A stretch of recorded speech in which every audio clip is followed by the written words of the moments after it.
Hema's cooking channel ಕಡೆಯಿಂದ ಎಲ್ರಿಗೂ ನಮಸ್ಕಾರ. ಇವತ್ತು ನಾನು ನಿಮಗೆ ಬಾಂಗುಡೆ ಮೀನಿನ ರವಾ ಫ್ರೈ ಮಾಡೋದು ಹೇಗೆ ಅಂತ ಹೇಳ್ಕೊಡ್ತೀನಿ. ಅದು ಅಲ್ಲದೆ 2 ವಿಧಾನದಲ್ಲಿ ಹೇಗೆ ಮಾಡ್ಬೋದು ಅಂತ ಕೂಡ ತೋರಿಸ್ಕೊಡ್ತೀನಿ. ಅದಕ್ಕೂ ಮುಂಚೆ ನೀವು ನನ್ನ ಚಾನಲ್ಗೆ ಹೊಸಬರಾಗಿದ್ದರೆ ದಯವಿಟ್ಟು ಸಬ್ಸ್ಕ್ರೈಬ್ ಮಾಡ್ಕೊಳ್ಳಿ. ಹಾಗೆ ಪಕ್ಕದಲ್ಲಿ ಕಾಣೋ ಬೆಲ್ನ ಕ್ಲಿಕ್ ಮಾಡಿದಾಗ ನಿಮಗೆ ನನ್ನ ಎಲ್ಲ ವಿಡಿಯೋ ನೋಟಿಫಿಕೇಷನ್ಗಳು ಬರುತ್ತೆ. ಈ ವಿಡಿಯೋನ ಪೂರ್ತಿ ವಾಚ್ ಮಾಡಿ. ನಿಮಗೆ ಇಷ್ಟ ಆದರೆ ಲೈಕ್ ಮಾಡಿ, ಹಾಗೆ ಶೇರ್ ಮಾಡಿ, ಕಮೆಂಟ್ ಮಾಡೋದನ್ನು ಕೂಡ ಮರಿಬೇಡಿ. ಬನ್ನಿ ಹಾಗಿದ್ರೆ ಈ ಬಾಂಗುಡೆ ಮೀನಿನ ರವಾ ಫ್ರೈ ಮಾಡೋದು ಹೇಗೆ ಅಂತ ನೋಡೋಣ. ಅದಕ್ಕೆ ಏನೇನು ಪದಾರ್ಥಗಳು ಬೇಕು ಅಂತ ಕೂಡ ನಾನು ನಿಮಗೆ ಮುಂದೆ ಹೇಳ್ತಾ ಹೋಗ್ತೀನಿ. ಇಲ್ಲಿ ನಾನು ಸುಮಾರು ಅರ್ಧ ಕೆಜಿಯಷ್ಟು ಬಾಂಗುಡೆ ಮೀನನ್ನು ತೊಗೊಂಡಿದ್ದೀನಿ. ಇದನ್ನು ಆದಷ್ಟು ಚೆನ್ನಾಗಿ ತೊಳೆದು ಇಟ್ಕೋಬೇಕು. ಇದಕ್ಕೆ ಒಂದು ಮಸಾಲೆ ಬೇಕಾಗತ್ತೆ. ಅದಕ್ಕೆ 15 ಮೆಣಸಿನ್ಕಾಯಿನ ಬಿಸಿ ನೀರಿನಲ್ಲಿ ಸುಮಾರು ಅರ್ಧ ಗಂಟೆ ಮುಂಚೆ ನೆನೆಸಿಟ್ಕೊಂಡಿದ್ದೀನಿ.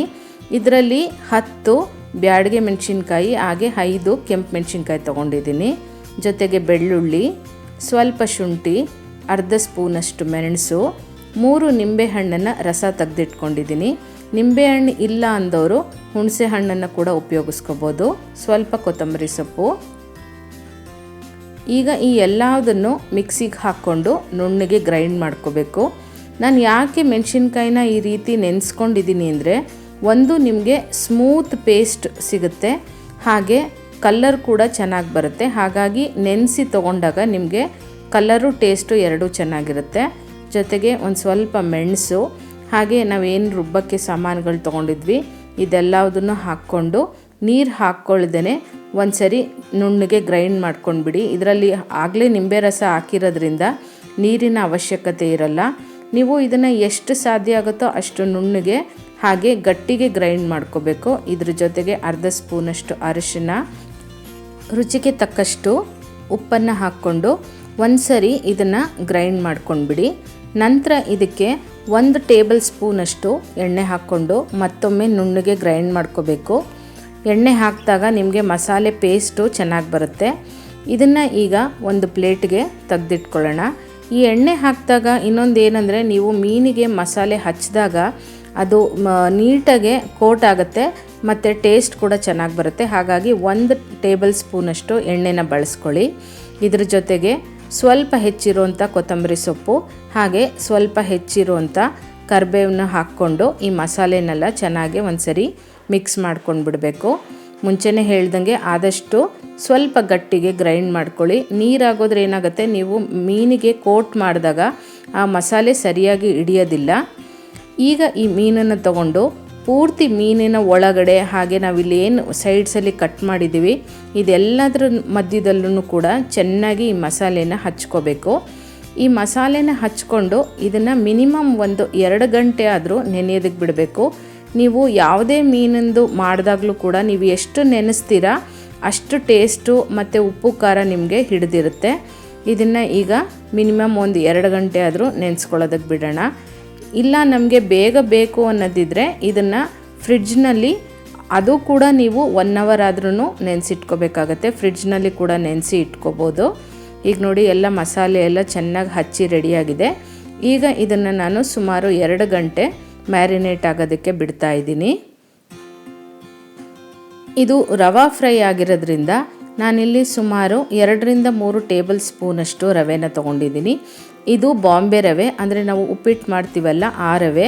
ಚಿರೋಟಿ ರವೆ ಅಥವಾ ಬನ್ಸಿ ರವೆ ಇದಕ್ಕೆ ಅಷ್ಟು ಚೆನ್ನಾಗಿ ಸೂಟ್ ಆಗಲ್ಲ. ನಿಮಗೆ ಕ್ರಿಸ್ಪಿಯಾಗಿ ಬೇಕು ಅಂದರೆ ಈ ಬಾಂಬೆ ರವೆನ ತೊಗೊಳ್ಳಿ. ಈಗ ನೋಡಿ 2 ಅವರ್ ಮ್ಯಾರಿನೇಟ್ ಕೂಡ ಆಗಿದೆ ಮೀನು.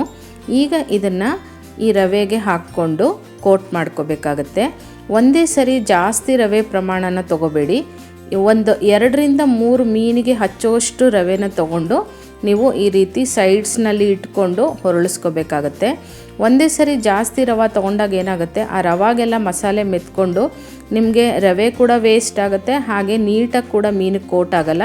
ಹಾಗಾಗಿ ಸ್ವಲ್ಪ ಸ್ವಲ್ಪ ರವೆನೇ ಉಪಯೋಗಿಸ್ಕೊಂಡು ಈ ರೀತಿ ಎಲ್ಲದನ್ನು ಕೋಟ್ ಮಾಡಿಕೊಂಡು ಇಟ್ಕೋಬೇಕು. ನೋಡಿ ಈಗ ಎಲ್ಲ ನೀಟಾಗಿ ಕೋಟ್ ಆಗಿದೆ. ಇದನ್ನು ಕೂಡ ನೀವು ಫ್ರಿಡ್ಜ್ನಲ್ಲಿ ಇಟ್ಕೊಂಡು ಉಪಯೋಗಿಸ್ಕೋಬೋದು.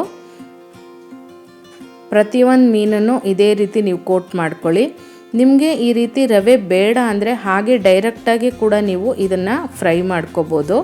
ರವೆ ಹಾಕಿದಾಗ ಏನಾಗುತ್ತೆ ಅಂದರೆ ನಿಮಗೆ ಸ್ವಲ್ಪ ಕ್ರಿಸ್ಪಿಯಾಗಿ ಟೇಸ್ಟ್ ಚೆನ್ನಾಗಿ ಹಿಡಿಯುತ್ತೆ. ಹಾಗೆ ಈ ಮಸಾಲೆ ಕೂಡ ನಿಮಗೆ ಒಂದೊಂದ್ಸರಿ ಏನಾಗುತ್ತೆ, ಮಸಾಲೆ ಜೊತೆಗೆ ಹಾಗೆ ಫ್ರೈ ಮಾಡಿದಾಗ ಅದು ಹೆಂಚಿಗೆ ಕಚ್ಕೊಂಡು ಬಿಡುತ್ತೆ.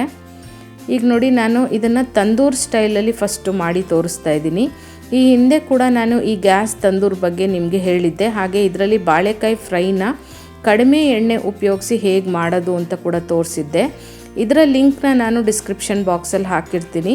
ನೀವು ಅದ್ರ ಥ್ರೂ ಇದನ್ನು ಪರ್ಚೇಸ್ ಮಾಡ್ಬೋದು. ಹಾಗೆ ಪ್ರೆಸೆಂಟ್ ರೇಟ್ ಕೂಡ ತಿಳ್ಕೊಬೋದು. ಈ ತಂದೂರಲ್ಲಿ ಮಾಡೋದ್ರದ್ದು ಬೆನಿಫಿಟ್ ಏನಂದರೆ, ಒಂದು ನಿಮಗೆ ಕಮ್ಮಿ ಎಣ್ಣೆ ಉಪಯೋಗಿಸ್ಕೊಂಡು ಮಾಡ್ಕೋಬೋದು. ಹಾಗೆ ನಿಮಗೆ ಇದು ಹೋಟ್ಲಲ್ಲಿ ಸಿಗೋ ಥರ ತಂದೂರ್ ಎಫೆಕ್ಟಲ್ಲೇ ತುಂಬ ಚೆನ್ನಾಗಿರುತ್ತೆ. ಹೇಗೆ ಇದು ಕಮ್ಮಿ ಎಣ್ಣೆ ಅಂದರೆ ನೋಡಿ, ಇವಾಗ ನಾನು ಇದನ್ನು ಎಣ್ಣೆ ಸ್ಪ್ರೆಡ್ ಮಾಡ್ತಾಯಿದ್ದೀನಿ. ಎಕ್ಸಸ್ ಆಯಿಲ್ ಏನಿದೆ ಅದು ಈ ಹೋಲ್ಸ್ ಮುಖಾಂತರ ಆಚೆ ಹೋಗ್ಬಿಡುತ್ತೆ. ಹಾಗಾಗಿ ನಿಮಗೆ ಇವಾಗ ಡಯಟ್ ಕಾನ್ಷಿಯಸ್ ಇರೋರು ಅಥವಾ ಎಣ್ಣೆ ಕಮ್ಮಿ ಉಪಯೋಗಿಸ್ಬೇಕು ಅನ್ನೋರು ಈ ರೀತಿ ತಂದೂರ್ ಸ್ಟೈಲಲ್ಲಿ ಕೂಡ ನೀವು ಮಾಡಿಕೊಂಡು ಆರಾಮಾಗಿ ಉಪಯೋಗಿಸ್ಕೋಬೋದು. ಕಮ್ಮಿ ಎಣ್ಣೆ ಆಗುತ್ತೆ ಮತ್ತು ಟೇಸ್ಟ್ ಕೂಡ ನಿಮಗೇನು ಡಿಫರ್ ಆಗೋಲ್ಲ, ತುಂಬ ಚೆನ್ನಾಗಿರುತ್ತೆ. ಇದ್ರ ಮೇಲೆ ಜಸ್ಟ್ ನೀವು ಒಂದು 2-3 ಡ್ರಾಪ್ಸಷ್ಟು ಎಣ್ಣೆ ಹಾಕ್ಕೊಂಡ್ರೆ ಕೂಡ ಸಾಕಾಗುತ್ತೆ. ಜಾಸ್ತಿ ಎಣ್ಣೆ ಅವಶ್ಯಕತೆ ಕೂಡ ಇರಲ್ಲ. ಒಂದು 3-4 ನಿಮಿಷ ಇದನ್ನು ಫ್ರೈ ಮಾಡಿಕೊಂಡು ನಂತರನೇ ತಿರುಗಿಸ್ಕೋಬೇಕು. ಪದೇ ಪದೇ ಟರ್ನ್ ಮಾಡ್ಕೊಳ್ಳೋಕೆ ಹೋಗಬೇಡಿ. ಆಮೇಲೆ ಆ ಕೋಟಿಂಗ್ ನಾವೇನು ಮಾಡಿದ್ದೀವಿ ಅದು ಬಿಟ್ಕೊಳ್ಳೋಕೆ ಶುರುವಾಗುತ್ತೆ. ಈಗ ನೋಡಿ, ಒಂದು ಸೈಡು ರೋಸ್ಟ್ ಆಗಿದೆ. ಒಂದು 4 ನಿಮಿಷ ಹಿಡಿತು ಈ ರೀತಿ ರೋಸ್ಟ್ ಮಾಡ್ಕೊಳ್ಳೋದಕ್ಕೆ. ಈಗ ಮತ್ತೊಂದು ಸೈಡ್ ಟರ್ನ್ ಮಾಡಿಕೊಂಡು ಅದಕ್ಕೂ ಕೂಡ ಒಂದು ಸ್ವಲ್ಪ ಎಣ್ಣೆನ ಹಾಕ್ಕೊಂಡು ಈ ರೀತಿ ಸ್ಪ್ರೆಡ್ ಮಾಡ್ಕೋಬೇಕು. ಈ ರೀತಿ ಮಾಡಿಕೊಂಡು ಸುಮಾರು ನಿಮಗೆ ಒಂದು 7-8 ನಿಮಿಷದಲ್ಲೇ ಫಿಶ್ ಫ್ರೈ ರೆಡಿಯಾಗಿಬಿಡುತ್ತೆ. ಈ ಫ್ರೈ ಮಾಡೋದಕ್ಕೆ ಕೂಡ ಜಾಸ್ತಿ ಟೈಮ್ ಏನು ಹಿಡಿಯೋದಿಲ್ಲ, ನಿಮಗೆ ಬೇಗ ಬೆಂದೋಗ್ಬಿಡುತ್ತೆ ಮೀನು. ಸ್ವಲ್ಪ ಇದನ್ನು ಟರ್ನ್ ಮಾಡಿಕೊಂಡು ಈ ರೀತಿ ಸೈಡ್ಸಲ್ಲಿ ಕೂಡ ನೀವು ಬೇಯಿಸ್ಕೊಂಡಾಗ ಎಲ್ಲ ಕಡೆ ಮೀನು ಚೆನ್ನಾಗಿ ಬೆಂದಿರುತ್ತೆ. ಈಗ ನೋಡಿ, ತಂದೂರಿ ಸ್ಟೈಲಲ್ಲಿ ಹೇಗೆ ಕಮ್ಮಿ ಎಣ್ಣೆ ಉಪಯೋಗಿಸಿ ನಾವು ಒಂದು ರವಾ ಫ್ರೈನ ಮಾಡ್ಕೋಬೋದು ಅಲ್ವಾ. ಇದರ ಕಾಸ್ಟ್ ಕೂಡ ನಿಮಗೇನು ಜಾಸ್ತಿ ಆಗೋಲ್ಲ, ಅಫೋರ್ಡಬಲ್ಲೇ ಕೂಡ. ಹಾಗೆ ಇದರಲ್ಲಿ ಬರೀ ಫಿಶ್ ಮಾಡ್ಕೋಬೇಕು ಅಂತಲೇ ಏನಿಲ್ಲ. ನೀವು ಪನ್ನೀರ್ ಟಿಕ್ಕಾ ಮಾಡ್ಕೋಬೋದು, ಚಿಕನ್ ಮಾಡ್ಕೋಬೋದು, ನಿಮ್ಮ ಚಾಯ್ಸು. ತಂದೂರಿ ರೋಟಿ ಕೂಡ ಇದರಲ್ಲಿ ಮಾಡ್ಕೋಬೋದು. ಈಗ ನಾನು ತಂದೂರು ಎಲ್ಲರ ಮನೆಯಲ್ಲೂ ಸಾಮಾನ್ಯಕ್ಕಿರಲ್ಲ. ಹಾಗೆ ಅದಕ್ಕೋಸ್ಕರ ನಾನು ನಿಮಗೆ ಹೆಂಚಲ್ಲಿ ಕೂಡ ಹೇಗೆ ಮಾಡೋದು ಅಂತ ತೋರಿಸ್ತಾ ಇದ್ದೀನಿ. ಇದಕ್ಕೆ ಆದಷ್ಟು ನಾನ್ ಸ್ಟಿಕ್ ತವಾನ ಬಳಸಿ. ಈ ಹೆಂಚು ಮೇಲೆ ಮಾಡಿದಾಗ ಏನಾಗುತ್ತೆ ಅಂದರೆ ನಿಮಗೆ ಎಣ್ಣೆ ಪ್ರಮಾಣ ಸ್ವಲ್ಪ ಜಾಸ್ತಿ ಬೇಕಾಗುತ್ತೆ. ಇಲ್ಲಾಂದರೆ ಏನಾಗುತ್ತೆ, ಅದು ಕಚ್ಕೊಂಡ್ಬಿಟ್ಟು ಮೀನು ಎತ್ತೋದಕ್ಕೆ ಕಷ್ಟ ಆಗುತ್ತೆ. ಹಾಗಾಗಿ ಸ್ವಲ್ಪ ಎಣ್ಣೆ ಜಾಸ್ತಿ ಹಾಕ್ಕೋಬೇಕಾಗತ್ತೆ. ಇದನ್ನು ಕೂಡ ಸೇಮ್ ನೀವು ತಂದೂರಲ್ಲಿ ಹೇಗೆ ಮಾಡ್ಕೊತೀರೋ ಅದೇ ರೀತಿ 2 ಸೈಡ್ನೂ ಬೇಯಿಸ್ಕೋಬೇಕು. ಇದು ಬೇಡ ನಮಗೆ ಅಂದರೆ ನೀವು ಡೀಪ್ ಫ್ರೈ ಕೂಡ ಮಾಡ್ಕೋಬೋದು. 3 ವಿಧಾನದಲ್ಲಿ ಕೂಡ ನಿಮಗೆ ಯಾವುದು ಸೂಟಬಲ್ಲೋ ಅಥವಾ ನಿಮಗೆ ಯಾವುದು ಕನ್ವೀನಿಯೆಂಟೋ ಅದನ್ನು ಮಾಡ್ಕೋಬೋದು. ಕಮ್ಮಿ ಎಣ್ಣೆ ಬೇಕು ಅಂದವರು ತಂದೂರು ಮಾಡ್ಕೋಬೋದು. ಸ್ವಲ್ಪ ಎಣ್ಣೆ ಇದ್ದರೂ ಪರವಾಗಿಲ್ಲ ಅನ್ನೋರು ಹೆಂಚು ಮೇಲೆ ಮಾಡ್ಕೋಬೋದು. ಇಲ್ಲ ನಮಗೆ ಡೀಪ್ ಫ್ರೈಯೇ ಇಷ್ಟ ಅನ್ನೋರು ಎಣ್ಣೆ ಹಾಕ್ಕೊಂಡು ಡೀಪ್ ಫ್ರೈ ಕೂಡ ಮಾಡ್ಕೋಬೋದು. ನಿಮ್ಮ ಚಾಯ್ಸು, ನಿಮಗೆ ಹೇಗೆ ಬೇಕೋ ಹಾಗೆ ಈ ಬಂಗುಡೆ ಮೀನಿನ ರವಾ ಫ್ರೈನ ಮಾಡ್ಕೋಬೋದು. ನಿಮಗೆ ಟೇಸ್ಟಿಗೆ ಬಿಟ್ಟಿದ್ದದು. ಈಗ ನೋಡಿ, 2 ಸೈಡೂ ನಾನು ಬೇಯಿಸ್ಕೊಂಡಿದ್ದೀನಿ. ಆದಷ್ಟು ಗ್ಯಾಸ್ನ ಲೋ ಮೀಡಿಯಮ್ ಫ್ಲೇಮ್ನಲ್ಲಿ ಇಟ್ಕೊಂಡು ಬೇಯಿಸ್ಕೊಂಡಾಗ ನಿಮಗೆ ಚೆನ್ನಾಗಿ ಬೇಯುತ್ತೆ. ಹೈ ಫ್ಲೇಮ್ ಕೊಟ್ಟಾಗ ಸೀದೋಗ್ಬಿಡುತ್ತೆ. ಈಗ ನೋಡಿ, ತವಾ ಮೇಲೆ ಮಾಡಿರೋ ಅಂಥ ಫ್ರೈ ಕೂಡ ರೆಡಿ ಆಯಿತು. ಇವತ್ತು ನಿಮಗೆ ನಾನು ಮಾಡಿರೋ ಈ ವಿಧಾನ ಇಷ್ಟ ಆದರೆ ನೀವು ಮನೆಯಲ್ಲಿ ಟ್ರೈ ಮಾಡಿ ಹೇಗೆ ಬಂತು ಅಂತ ನನಗೆ ಕಮೆಂಟ್ ಮೂಲಕ ತಿಳಿಸ್ತೀರಲ್ವ. ಹಾಗೆ ಯಾವ ವಿಧಾನದಲ್ಲಿ ಮಾಡಿದ್ರಿ ಅಂತ ಕೂಡ ನನಗೆ ಕಮೆಂಟ್ ಮೂಲಕ ತಿಳಿಸಿ. ಮತ್ತಷ್ಟು ಈಸಿಯಾದಂಥ ರೆಸಿಪೀಸ್ಗಾಗಿ ಹೇಮಾಸ್ ಕುಕಿಂಗ್ ಚಾನಲ್ನ ಮರಿದೇ ಸಬ್ಸ್ಕ್ರೈಬ್ ಮಾಡ್ಕೊಳ್ಳಿ. ಹಾಗೆ ಈ ಹಿಂದೆ ಕೂಡ ನಾನು ಸಾಕಷ್ಟು ಫಿಶ್ ಫ್ರೈಗಳನ್ನ ತೋರಿಸಿದ್ದೀನಿ. ಅದನ್ನು ಕೂಡ ನೀವು ನನ್ನ ವಿಡಿಯೋದಲ್ಲಿ ವಾಚ್ ಮಾಡ್ಬೋದು. Thank you.